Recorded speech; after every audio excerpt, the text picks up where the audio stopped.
기력 보충을 위해 즐겨 먹는 보양식. 추어탕의 재료 미꾸라지 양식장입니다.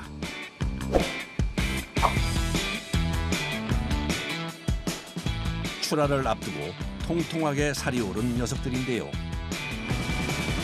미꾸라지는 1년 이상 키워야지 돼요. 얘네들이 성장 속도가 다른 애들보다 늦어요. 이제 우럭이나 넙치 이런 해산오리 같은 경우는 보통 한 1년이면 800g 막 이렇게 크거든요. 근데 얘네들은 1년 커봤자 한 10에서 15g. 1년 이상 된 성어 중에서도 10g이 넘는 미꾸라지만 추어탕 재료로 사용한답니다. 여기에 지금 미꾸라지가 얼마나 있는 거예요? 지금 요 수조화되만 500kg 정도. 출하를 위해 녀석들을 한 곳으로 몰아넣는 작업자. 얘들도 이제 지들이 알아서 안 밟히려고 잘 도망가네요. 추어탕은 남원의 대표적인 향토 음식으로 꼽히는데요. 지리적 특성 때문이랍니다. 추어탕이 유명한 지역이 주로 중산간지대거든요. 근데 중산간지대가 미꾸리들이 좀 많이 났어요. 그래서 아무래도 이제 그걸로다가 요리를 해먹다 보니까 좀 유명하죠. 가을 추수가 끝나면 겨울을 대비해 끓여 먹던 추어탕은 기력 보충을 위해 사계절 즐겨 먹는 보양 음식이 됐습니다. 특히 무더위가 기승을 부리는 여름철 주문량이 는다는데요.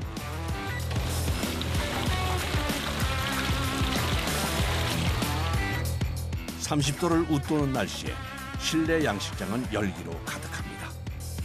음식이 그렇다 보니까 복장 때문에 땀이 많이 나는데, 그리고 이 안에가 얘네들이 열대성 어종이다 보니까 얘네들 수온이 적정한 수온이 26도 이상이에요. 그러다 보니까 안이 더울 수밖에 없죠. 어둡고 따뜻한 곳을 좋아하는 미꾸라지의 특성 때문에 여름철 양식장 안은 가만히 있어도 땀이 흐를 만큼 열기가 가득한데요. 출하용 미꾸라지들은 이동용 통으로 옮겨 담습니다. 수조에서 옮겨진 후에는 일주일 동안 해감 과정을 거쳐야 된다는데요. 처음에 이제 미꾸라지를 잡아서 바로 가져가면은 막 토하고 막 그러거든요. 그러니까 잡은 다음에 축양을 시켜놔야 돼요. 사료를 먹었던 것도 다 소화를 시키고, 그러면서 이제 만약 추어탕을 끓이게 되면은 잡냄새가 안 나죠. 물을 갈아주며 일주일간 해감을 하고 나면 비로소 추어탕 공장으로 보내집니다.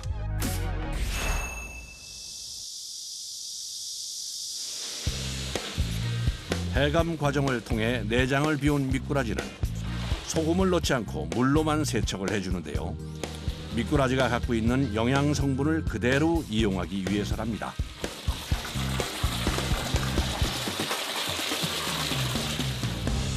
이 정도면 몇 인분 정도 되는 거예요? 네, 75인분 정도. 한 솥에 약 75인분의 미꾸라지를 넣은 후 압력 밥솥에서 푹 끓여주는데요.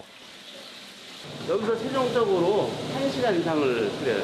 압력솥에서 1시간 이상 끓이면은 뼈가 물렁물렁해져요. 그러니까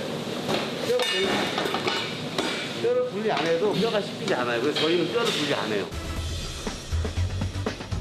뼈까지 부드럽게 삶아주는 거죠. 공장 한쪽에서는 미꾸라지와 함께 추어탕에 들어갈 시래기 세척이 한창입니다. 시래기는 얼마나 잡아가는 거예요? 하루에 450kg 정도 저희가 세척합니다. 남원식 추어탕에는 된장에 버무린 시래기를 넣는 것이 특징인데요.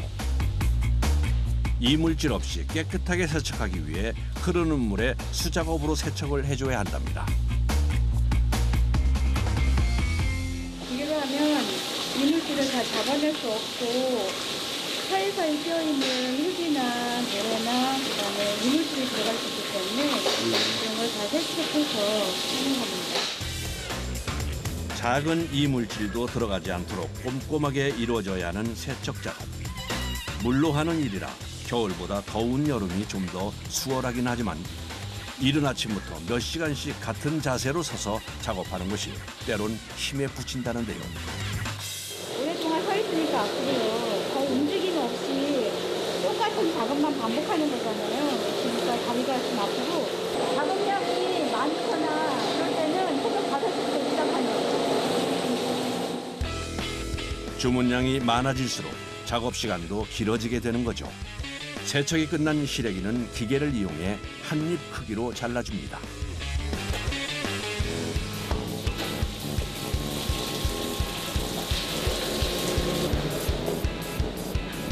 남원식 추어탕은 된장과 들깨가루를 넣어 구수한 맛에 고춧가루로 칼칼함을 더해주는 것이 특징인데요. 물이 안 풀리고 그냥 집어넣으면은 저 탕이 다 끓어도 이 고춧가루가 안 풀어져요. 그래서 고춧가루를 다 대가지고 물에 잘 풀려줘야 돼요.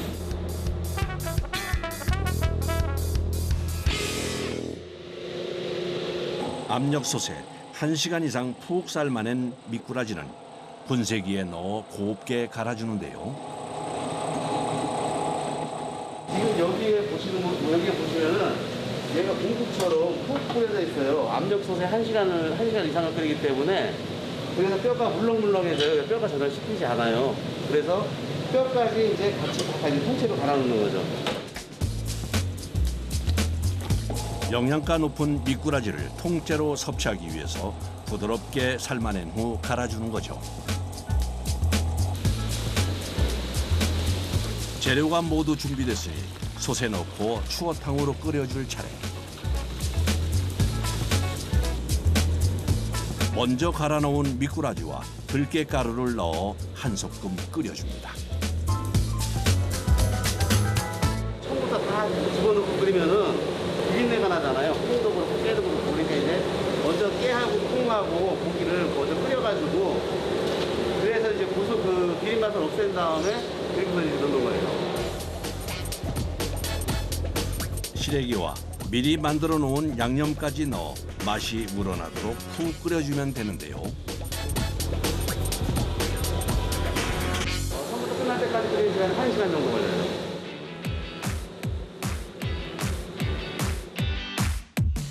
대형 솥에서 1시간 이상 푹 끓여주면 남원식 추어탕이 완성됩니다. 자동화 기기를 도입해 일일이 손으로 저어야 하는 번거로움이 줄어들었지만 완성품이 나올 때까지 뜨거운 솥 옆을 지키는데요. 마음이요? 네. 아, 얘가 나가서 돈을 벌어주니까 뿌듯하죠.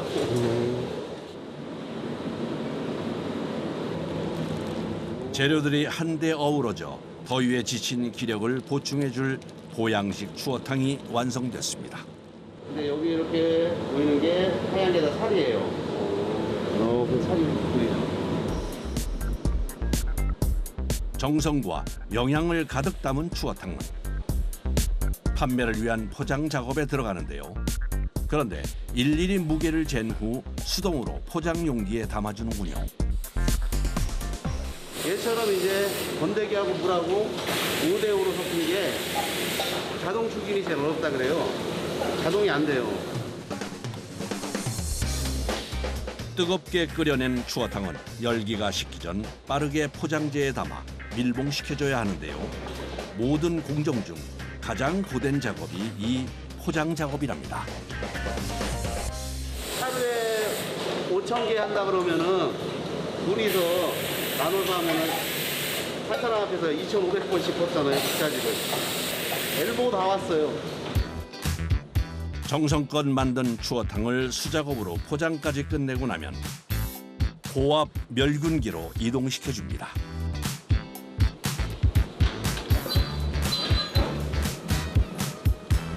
식품 안에 있는 세균을 다 죽이는 거예요.